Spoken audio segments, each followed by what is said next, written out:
కాండ. కిష్కింధకు తిరిగి వచ్చిన సేన రాముడికి అంతా వివరించింది. హనుమంతుడు సీత ఆభరణాలు రాముడికి ఇచ్చి సుగ్రీవుడు సైన్యాన్ని వెంట పెట్టుకుని రామలక్ష్మణులు తొందరలోనే లంకకు వస్తారు అని సీతమ్మకు మాట ఇచ్చారని చెప్తారు. మన్నాడే లంకకు ప్రయాణం అవ్వాలని నిర్ణయించారు. వీరులు ముందు ఉండి సైన్యానికి దారి చెప్తూ మార్గం వేస్తారు.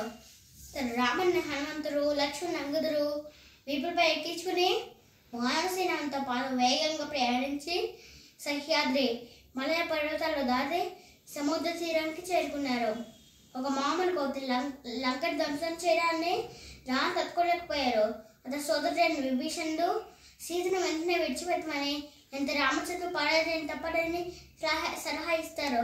తమ్ముడు శత్రుపక్షాల మాతనందుకు కోపంతో విభీషణ కోల్పోయి మాట్లాడతారు రావణుడు.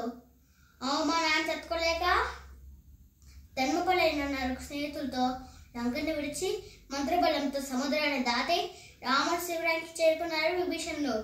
జరిగినదంతా వివరించి రాముని ఆశ్రయాన్ని కోరి రాముడితో జరిగే యుద్ధంలో సహాయం చేస్తానని వాగ్దానం చేశారు విభీషణుడు. వానరులు సముద్రాన్ని దాటాలి అంటే సముద్రం నిశ్చలంగా ఉండాలి. అందుకే రాముడు సముద్ర తీరానికి వెళ్ళి పూజ ప్రారంభించారు. 3 రోజుల పాటు ఏం బలు ధ్యానం చేస్తున్నా సముద్రం ఖండించలేదు. నిరాశ కోపానికి గురైన రాముడు సముద్రంపై ఆగ్నేయాస్త్రం ప్రయోగించుతూ మొదలుపెట్టారు. సముద్ర జలాలు మరిగిపోయి అనేక జలచరాలు ప్రాణాలు కోల్పోయాయి. రాముడు చివరిగా మహాశక్తివంతమైన బాణాలను ప్రయోగించారు. సముద్రం ప్రత్యక్షమై రామా దయచేసి ప్రయోగించవద్దు, నా స్వభావరేత నేను నిశ్చలంగా ఉండలేను.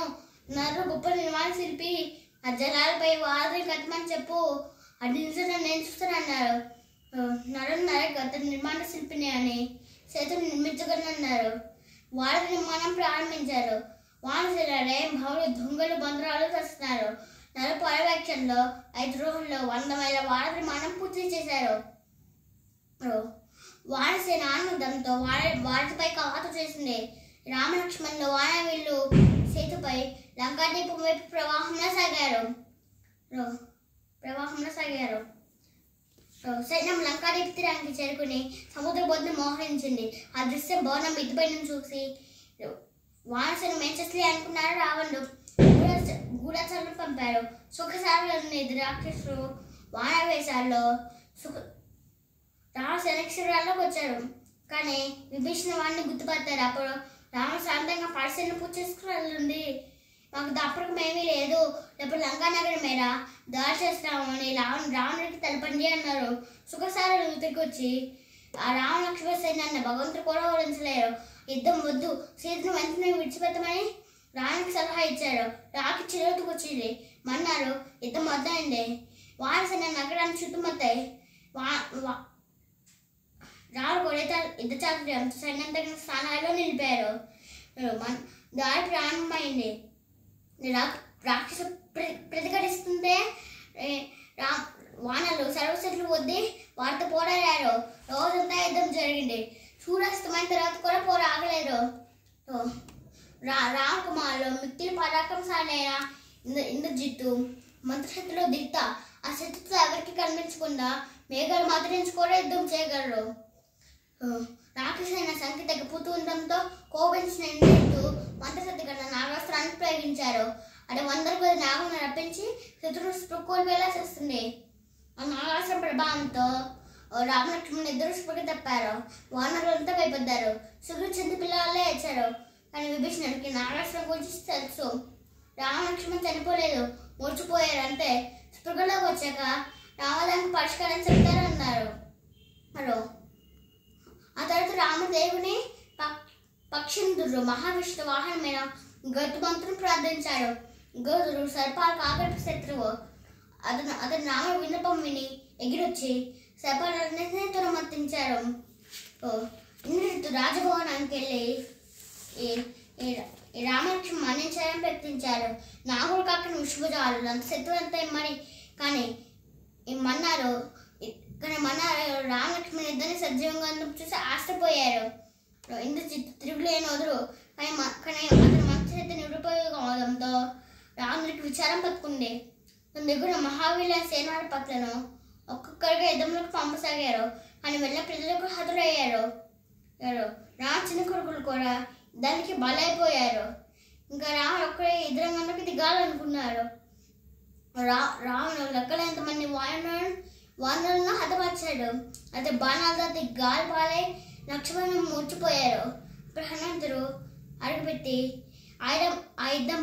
ఆయుధం పట్టకుండా ఒక్క ముష్టి గాగంతో రాముని నిస్పృహ కోల్పోయేలా చేశారు. ఆ తర్వాత రాముడు తేరుకొని కోపంతో విడిచిపోద్దారు. కొద్దిసేపట్లోనే రావణులు ముఖాముఖి తలపొద్దారు. రాముడు ఒకదానికొకటి శక్తివంతమైన బాణాలను ప్రయోగించసాగారు. రాముడు రథసారథిని గుర్రాలను హతమార్చారు. ఖడ్గాన్ని వింటి కూడా ధ్వంసం చేశారు. నిరాదరణ రావణుడు నిస్సహాయంగా నేలపై నిలిపొద్దారు. రావణ మనోబాణంతో రావణుని గాయపరచకుండా అతి స్వర్ణ కిరీటాన్ని 2 ముక్కలు చేసి ఇలా అన్నారు, నువ్వు ఇప్పుడు నిరాయుధుడివి, నీతో యుద్ధం చేయను. నువ్వు గొప్ప యోధుడివే, కానీ నిస్సహాయంగా ఉన్నావు. వెళ్ళి ఆయుధాలతో మళ్ళీ రా, అప్పుడే శక్తిని చూపిస్తానన్నారు. రావణ చేతిలో అపజయం పాలై అవమాన బాణంతో కుంగిపోయారు. మంత్రులను పిలిచి సాధారణ మానవుడు కాదు అని భయంగా ఉండి కుంభకర్ణుడిని మేలుకొల్పి దానికి పంపించండి అన్నారు. కుంభకర్ణుడు రాముడు 2 సోదరుడు అతను పర్వతక్కారు. 6 మాసాలు నిద్రపోయి ఒక్కరోజు మెలుకొని అదే పనిగా తిని మళ్ళీ 6 నెలల వరకు నిద్రపోతారు. కుంభకర్ణుని మేలుకొల్పడానికి నిద్ర లేపడానికి రాక్షసులు దంకాలతోనూ తాళాలతోనూ చెవులు చిల్లులు పైన శబ్దాలు చేశారు. రాళ్ళు కొద్ది నోట నుంచి ఆహారం తీసుకెళ్లారు. సూరాలతో గుచ్చారు, ఏనుగుచ్చి తొక్కించారు. అప్పుడు కుంభకర్ణుని నిద్రలే ఇచ్చారు. రాముని అంతం చేస్తాను అంటూ యుద్ధరంగానికి వచ్చారు కుంభకర్ణుడు. అతను పర్వతకాలను చూసి మానవులు ఎంత భయపడ్డారు. అతను వాడిని నలిపేస్తూ తొక్కి పాటేస్తూ మింగేస్తున్నాడు. సుగ్రీవుని మూర్చిపోయేలా కొట్టి లంకలోకి మోసపోతుంటే హనుమంతుడు అద్దగించాడు. ఇద్దరు సుగ్రీవుడు తప్పించుకున్నారు. చివరికి రాముడు తన కింద ప్రసాదించిన శక్తివంతమైన ఆయుధంతో కుంభకర్ణుని శిష్యు ఖండించాడు. కుంభకర్ణుని మరణం రావణుడికి కోరుకోలేని దెబ్బ. ఈరోజు 4 కోరుకు చనిపోయారు. ఇది దాయారు ప్రాణాలు కోల్పోయారు. ఇప్పుడు అతని కంటమగలు స్పష్టంగా కనిపిస్తున్నాయి, కానీ వెనకడుగు వేయకూడదనుకున్నాడు. రావు దృష్టి చూసి ఇంద్రజిత్తు మళ్ళీ ఇద్దరు కడుగు పెట్టారు. అది అపూర్వమైన అతను భయంకర యుద్ధం. ఇంద్రజిత్తు మనసుతో ఎదుర్కోవడం అసాధ్యం. రామలక్ష్మణులు ఇద్దరు గాయపడ్డారు. వేలాది అసులు బాసారు. ఇంద్రజిత్తు పరాక్రమాన్ని చూస్తున్నారు. రాముడు అతనితో తలపడి వద్దని వానరసేనకు సూచించారు. రాముడు ఓతమని అంగీకరించాడని ఇంద్రజిత్తు భావించి గర్వంతో విజయసుహాంతో లంకకు చేరుకున్నారు. రాముడు ఇంద్రజిత్తు వెనుకున్న శత్రువులు చెప్పని విభీషణుని అడిగాడు. ఇంద్రజిత్తు రోజు నికుంభల దేవతను పూజిస్తారు. దానివల్ల అతను అజేయుడవుతారు. ఆ పూజ ప్రారంభించకముందే అతను అంతం చేయాలి అన్నారు విభీషణుడు. మొన్నారు ఉదయాన్నే లక్ష్మణుడు, విభీషణుడు, హనుమంతుడు వానధర విభీషణుని వెంట పెట్టుకుని నికుంభల ఆలయానికి వెళ్ళారు. ఇంద్రజిత్తు ఎప్పట్లాగే గులాబీ పూజ చేస్తున్నారు. లక్ష్మణుని, హనుమంతుని కాపుర రాక్షసులతో యుద్ధం చేయమని, దానివల్ల ఇంద్రజిత్తు ధ్యానానికి భంగం కలుగుతుందని సలహా ఇచ్చారు. గురుపైతే యుద్ధం వద్దండి. ఆ ఆలోచన విని ఇంద్రజిత్తు పూజ పూర్తి కాకుండానే ఆయుధాలు ధరించి బయటకు వచ్చారు. హనుమంతుడు అతనిపై దాడి చేశారు, కానీ ఇంద్రజిత్తు తీవ్రంగా పోరాడారు. అతను దెబ్బలకు హనుమంతుడు తట్టుకోలేకపోయారు. వెంటనే లక్ష్మణుడు, విభీషణుడు హనుమంతు తోడుగా వెళ్ళారు. విభీషణుడు చూసిన ఇంద్రజిత్తు, చిన్న అన్న నా రహస్యాన్ని శత్రువులకి చెప్పినందుకు నువ్వు సిగ్గుపడాలి అన్నారు ఇంద్రజిత్తు. వెంటనే లక్ష్మణ్ ఒక శక్తివంతమైన బాణంతో ఇంద్రజిత్తుని హతమార్చారు. రావణుడు ఇంద్రజిత్తు మన్నావతుని అదే పనిగా ఏడుస్తూ మూసిపోయారు. తర్వాత యుద్ధానికి సిద్ధపడ్డారు. తన ఆదపడ్డానికి ఎవరు మిగలేదు మరి, కానీ ఈ వెనుకకు వేయకూడదనుకున్నారు. రావణుడు యుద్ధం వద్దండి. రాముడు అసలు ప్రతిభానాన్ని రాముడు అసలు ప్రతిభానాన్ని రావణ అద్దుకున్నాడు. విభీషణుడు కూడా ఆనాట పోలో చేరారు. విభీషణుని చూసిన రావణుడు మౌనాస్త్రంతో అతనిపై దాడి చేశారు. కానీ లక్ష్మణుడిని అడ్డుకుని విభీషణుని కాపాడారు. ఆ తర్వాత రావణ పత్రాల కోపంతో శక్తి అనే అది శక్తివంతమైన శూలాన్ని లక్ష్మణ మీదకి ఇచ్చారు. అది లక్షణ గుణాలు చీల్చిపోయింది. అది నేర్పులేరు. అది చూసి రాముడు లక్ష్మణుడి దగ్గరకు వచ్చి శూలాన్ని బయటకు లాగారు. కానీ అతను పునర్జీవం చేయలేకపోయాడు. రక్షణ బలాన్ని సుగ్రీవుడికి హనుమంతుడికి ఇచ్చి రావణుడి పైకి వెళ్ళి తన శక్తిని అంతా ఉపయోగించి రావణుడిని యుద్ధభూమించి తమ్మేశారు. రాముడు వానలో సుశేషుడు వైద్యం తెలిసినవాడు. అతను లక్ష్మణుని చూసి ఇతను ఇంకా ప్రాణాలతోనే ఉన్నారు. కేవలం విషయంలో కన్యను మూలిక ఇతను కోలుకునేలా చేస్తుంది. అది ఉత్తర దిక్కున గంధపాత పర్వతం మీద దొరుకుతుంది. కానీ తలవాడేదో దాన్ని ఉపయోగించాలి అంటారు. హనుమంతు దగ్గరకొద్దు తోతర పర్వతం దగ్గరికి వెళ్ళారు. కానీ ఆ మూలిక కనుక్కోలేకపోయారు. సమయం మించిపోతుంది కాబట్టి గంధపాత పర్వతాన్ని పురాదుడు సమీపించి లంకకు తీసుకొచ్చారు. సుశేషుడు ఆ మొక్కను ఉపయోగించి లక్ష్మణుడిని మృత్యు నుంచి తప్పించారు. హనుమంతుడు ఆ పర్వతాన్ని మళ్ళీ యుద్ధ ప్రకారం పెట్టారు. రాముడు మన్నాడు యుద్ధానికి సిద్ధపడ్డారు.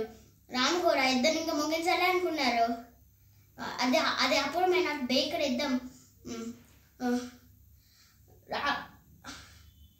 భీకర పోటు భూమి కంపించింది. శత్రుపక్షాలు ఒకరి మీద ఒకరు భయంకరమైన ఆయుధాలు విసురుకోవడంతో ఆకాశంలో మెరుపులు మెరుస్తున్నాయి. దేవతల యుద్ధాన్ని ఆకాశం నుంచి చూస్తున్నారు. వాటికి ఇంద్రుడు రథాన్ని రథసాన్ని పంపించారు. రాముడు రథాన్ని అధిరోహించి మానవ మాతృకి ఎవరికి తెలియని బ్రహ్మాస్త్రాన్ని ప్రయోగించారు. అది రాము శరీరంలోంచి దూసుకుపోయింది. అతను నేర్చుకోలేరు. రామ సంస్కారంతో యుద్ధం పూర్తయింది. రాముడికి దాన సంస్కారాలు పూర్తయ్యాక లంకకి రాజుగా విభీషణుని నిర్మించారు రాముడు. రాముతన వనవాస కాలంలో నగర ప్రవేశం చేయనని శ్రీరామ విజయ వార్త సీత తలపమని హనుమంతుని పంపారు. విభీషణుడు సీతను నగరానికి తీసుకొచ్చే ఏర్పాట్లు చేశారు. అప్పుడు రాముడు సీతన్న కర్తవ్యాన్ని నిర్వర్తించి నిన్ను విడిపించాడు. కానీ చాలా కాలం పాటు దుష్టులు అపవిత్రులైన రాక్షసుల మధ్య ఉన్నావు. నువ్వు పవిత్రంగా ఉన్నావా నాకు సందేహం కలుగుతుంది. అపవిత్రులను నేను ఎలా స్వీకరించగలను అన్నారు. సీత నేను పతివ్రత అయితే ఈ మంత్రం నాకు హాని చేయమని అగ్నిలో కరిగిపెట్టింది. ఒక్కసారిగా అగ్ని నిండి అగ్నిదేవుడు సాక్షాత్కరించి సీత ఈ భూమంత్రం వేరే మహాప్రతివత ఏ రాక్షసి ఏమీ చేయలేదు అన్నారు. రామ సంతోషించారు. మన్నారు విశాలమైన పుష్పకమానంలో రామలక్ష్మణుడు సీత మిగిలిన వానమంత్రులు అయోధ్యకు ప్రయాణమయ్యారు. 5 ప్రజలు ఆనందోత్సాహాలతో ఉన్నారు. భరతుడు నందగ్రామం నుంచి వచ్చి రాముడికి పాలికలు తొరిగి అన్నాయకనే రాజ్యాన్ని స్వీకరించు అన్నారు. భట్టశగ్నుద్రులు పట్టాభిషేకాన్ని ఘనంగా చేశారు. ఆ ఉత్సవానికి మునులు ఋషీశ్వరులు దేవతలు గంధర్వులు రాజులు చక్రవర్తులు ఆవులయ్యారు. సరిగ్గా దశరథుడి కోరిక నెరవేరింది. చాలా ఏళ్ళ పాటు రాముడు ఆయుధం పరిపాలించారు. అతని పాలన భూమంతులమైన నవ్వుతున్న అభిషేకాన్ని అందరూ చెప్పుకున్నారు. లంక కన్న సమాప్తం. Thank you.